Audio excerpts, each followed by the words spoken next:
Hey guys, it's your Australian baby, I read Reddit, back at it again with some ProRevenge today. Thought we'd spice it up and try this one again. Now as always, sit back, throw some shrimps or prawns or whatever tickles your fancy on the barbie, and enjoy the stories. I hope you love them. Our first story was posted by user Zariva, titled, "Entitled Mother Sues Me After Her Son Tried to Steal My Purse." Before I start, I'm from Germany, and this story took place there. Please keep in mind, because A, our laws might be slightly different, and B, English isn't my first language, and if I misspell things or my grammar is wonky, that's why. So, in the early 2010s, I was trying on sneakers in a shoe store downtown, with my purse lying next to me on the floor. I'm blind and deaf on my right side, brain surgery gone wrong. But I'm okay considering the circumstances, and so I didn't even really see the teenager who sneaks up, grabs my purse, and starts booking it out of the store. If he hadn't started running, I probably wouldn't have even noticed he had taken my bag, lol. Without really thinking, I start after him, and since I was wearing the new sneakers from the store, a store clerk runs after me. The kid makes it about 200 yards before I catch up with him. Now, I didn't try to tackle him, I just wanted to grab him, and we both lost our balance. Poor guy tries to catch his, or our, fall with me on top of him. He was maybe 150 pounds, I was maybe 185 pounds. And there's a sickening textbook Galeazzi fracture. I instantly feel horrible for the chap, and try to see what's wrong. I used to work as an EMT. The clerk from the shoe store is standing there staring at us, trying to figure out what just happened. The kid's clutching his arm and trying to act tough. He might have even tried to get back up and keep running, but there were too many people around us now, and he changed his mind. I asked for an ambulance to be called, but it's the police who show up first, called by the store, and ask what happened. I explain, the store clerk explains, and a few witnesses chip in. The police asks if I wanted to press charges, and I say something like, "I think he's been punished enough."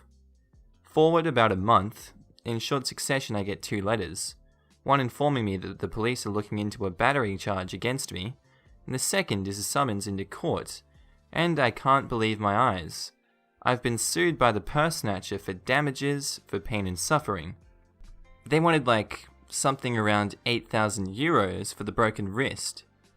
Luckily I have an awesome lawyer, who's also my cousin, and we appear in court at the appointed time.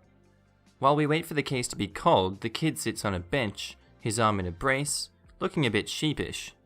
Next to his lawyer, a young guy and henceforth Lawyer 1, stands his mother, glaring daggers at me. We get called inside, and Lawyer 1 starts to elaborate in great detail how I threw myself on top of the kid while he was on the ground, and so caused his injury, which in turn took surgery to fix. It's hard for me to keep quiet, but I bite the inside of my cheek and hold my tongue. Once Lawyer 1 is done, my cousin gets up, and the first thing she does is inform the judge that the injury was caused during a crime, explaining about the purse snatching. The judge pauses, looks at Lawyer 1, and asks if he was aware of this. He says yes, but that it shouldn't matter, because in their view I caused the injury deliberately, and therefore the circumstances should not matter. As long as I wasn't defending my health, I had no right to injure a child. The judge has 2 questions. Were there witnesses, and why were there no charges filed against the thief? My cousin produces statements from the witnesses, the first police report of the incident, and the documentation about the suspended investigation about whether or not I should be charged for battering. She also informs the judge that the police had followed my wish in not filing charges for theft, and explains that I felt the kid had suffered enough due to his injury. This is where the entitled mother makes her first big mistake.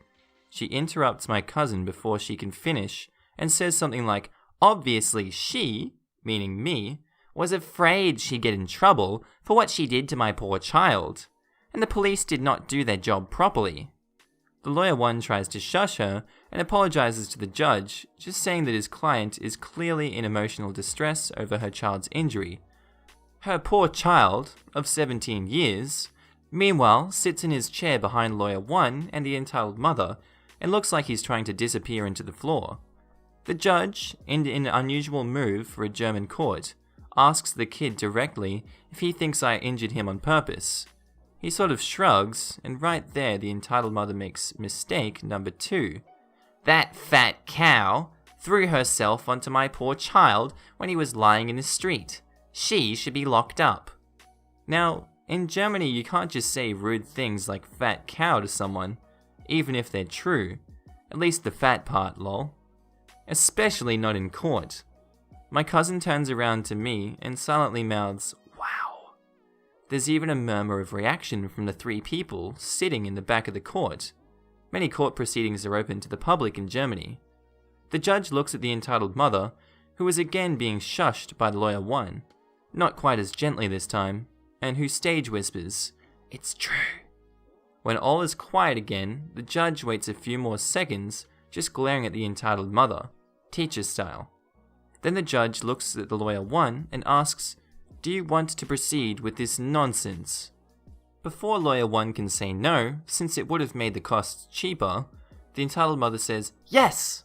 The judge nods, declares the case dismissed, orders all costs, court, and both lawyers to be paid by the claimant, and then turns to me and asks if I want to file charges for libel. My cousin nods enthusiastically, so I say, "Yes?" The judge announces she'd speed things up and asks lawyer 1 if he'll be representing the entitled mother. He nods, and the entitled mother seems to have lost the plot and keeps asking him what's going on. Before lawyer 1 can even explain to her what's about to happen, the judge makes it official and awards me €150 in damages, and again decides that all costs and lawyer costs should be carried by the entitled mother. My favorite thing about this, my lawyer is my cousin, and she wouldn't have charged me more than absolutely necessary. But she's also working in a prestigious law firm with 4 partners, who rake up a combined 6 PhDs, and which is not cheap. I don't remember the exact amount the entitled mother ended up getting billed with, but it was a good chunk. Our next story is posted by the user, TheGemScout, titled, "Wake Up My Baby, Prepare to Pay the Price." Obligatory, not my revenge, but it's so good that it has to be shared. The friend wrote this, so it is in first person. So first of all, I'm on mobile, so I apologize for the way it looks. This happened in mid-January of last year. My husband and I have a 2-year-old and have been living in an apartment of this sort for a few years before he was born. For a very long time we had nice neighbors who understood that if they played music or anything of the sort, it would need to be low because the walls were paper thin. Seriously, you could hear footsteps some days, and if you put the TV on it could be heard on both sides of the apartment. It was okay though. See, our neighbors lived there for a long time, and we could have conversations through the walls if we wanted. But they were considerate of me and my husband if we were doing our marital duties, which we learned to be quiet about. The point is, they were nice.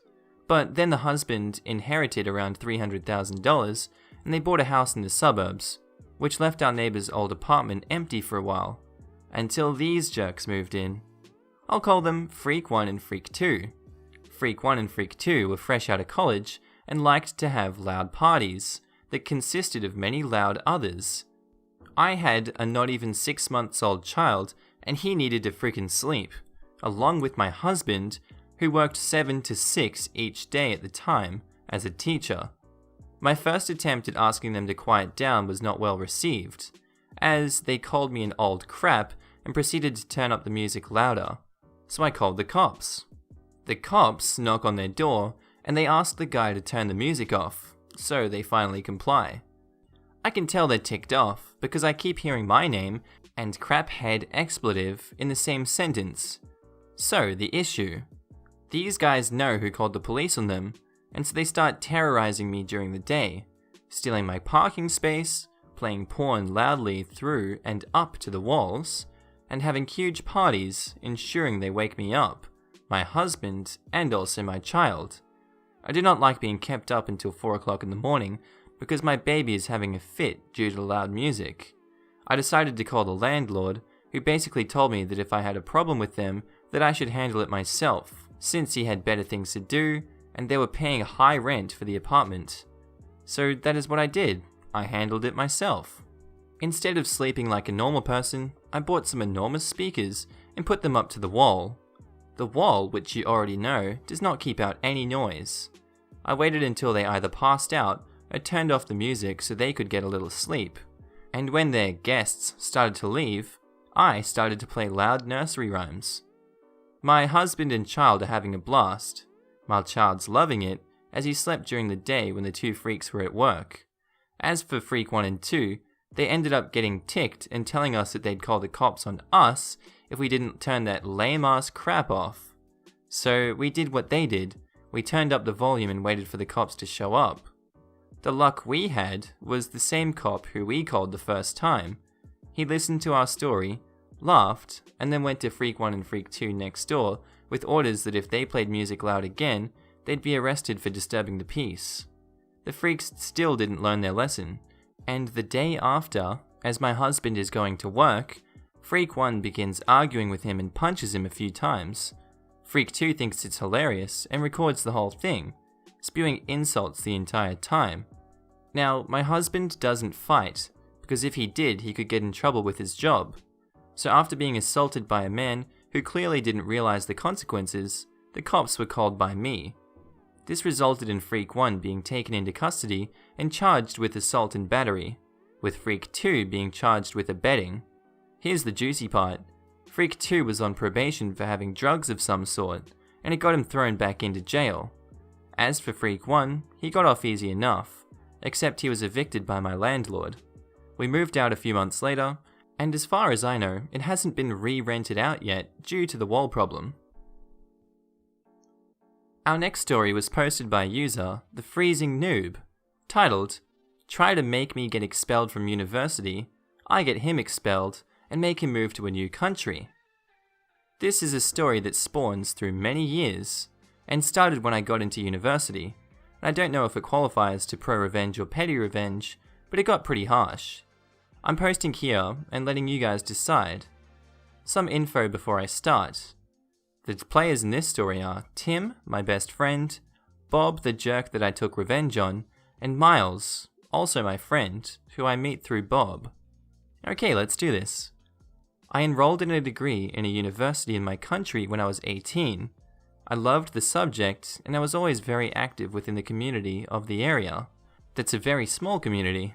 That's important later, since it's only taught in 4 places in the whole country, which is also important. When I started taking the degree, it was in a different city from where I lived until there. So, no friends, not even from my city, as I was quite shy and didn't have many friends at that point. So I ended up making some friends, and 2 of them and me are quite close. Me, Tim, and Bob. He had the same interests, same opinions on a lot of topics, and similar hobbies, but most of all, we all loved the area and really wanted to get a degree of it, also important. For about 2 years, we were almost inseparable. In that time, me and Tim met Miles through Bob, and quickly became friends. But in the beginning of our 3rd year of university, Bob stopped talking to me and Tim, like completely. Not even a glance. Would still talk with Miles, but just out of the blue, acted like we didn't exist. To this day, both me and Tim don't know why, and never got an answer when we tried to ask Bob.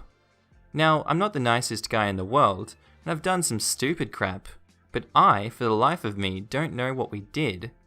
But, although it sucked, we got over it. After this, Bob started hanging out with other people in our class, and starts bad-mouthing us to everyone who would hear, saying that we were pulling down his grades because we made him go out and miss classes, that we're basically degenerates, and making every effort to make everyone against us, or simply not want to talk to us.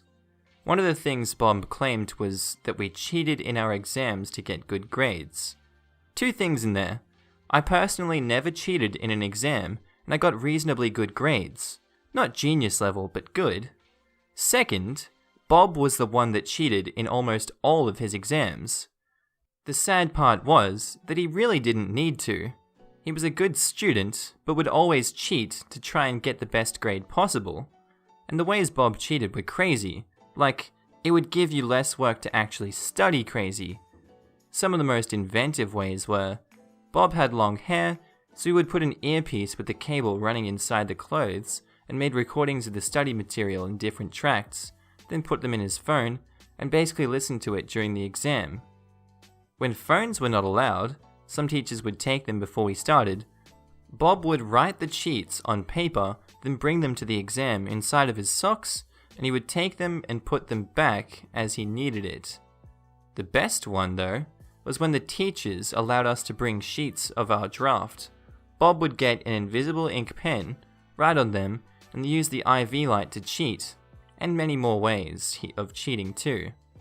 Again, me and Tim didn't give him much attention. We didn't cheat, and the bad-mouthing didn't get to us, as our group of friends didn't care. They knew the truth, and the new people entering our degree course would talk to us, although some would hear what Bob said and start hating us without even knowing us.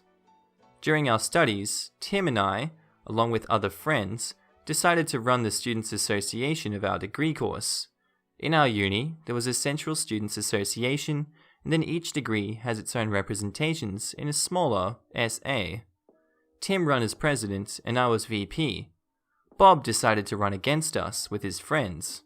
During the campaign, Bob did everything to try and make us lose, from bad-mouthing us and our friends, to trying to make us hit him. He started insulting us to see if we would react, because it would be in the SA, you need to be a model student, so no making crap, and other stuff. We ended up winning by like a hair, 5 or 6 votes about. Bob went mental, accusing us of cheating in the voting, putting more votes in, or changing the total count, because I was the one on the booth that day. If you want to know, the process goes, each list puts a person of the voting booth, along with a member of the Central Students' Association, to keep an eye on things and see that there isn't any cheating. He makes a formal complaint to the Central Students' Association, saying that we were cheating, which needs to be investigated, and delayed us in becoming the official student association. This didn't pan out, so we got to business. All our runs as student association, Bob would constantly complain about everything we did, making crap up, going running to the Central Student Association and to our teachers to make them take us out of it. Now, we knew our teachers very well. Our degree course was small, with only 40 people in it each year, so the teachers knew almost every student. As a member of the student association, I talked with the teachers a lot, to ask for help in activities, for contacts of people, and they also knew me and Tim very well, so they would tell us when Bob complained, and we would have to explain every single time. Crap hits the fan. But the worst was yet to come. Bob decided to complain to the Central Students Association, to the university treasury, and to the head teacher of our department that we were embezzling money from the Students' Association. Now, that is a very serious accusation, and we could get expelled, because the funds of the Student Association came from the Central Student Association and from the university itself.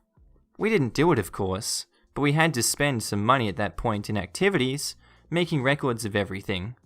Tim and I, being the top representatives of the Student Association, get called to a reunion with the head of the university treasury, the head of the Central Student Association, some of our teachers, including the head teacher. They tell us the situation and ask if we did it. We say no, and say that there are records of every spending, so that they can see. I go to get them while Tim stays in the room.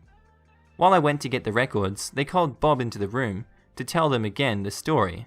When I get back, Bob is still speaking, and going all out saying we cover our theft in the records, trying to make off with a lot of money.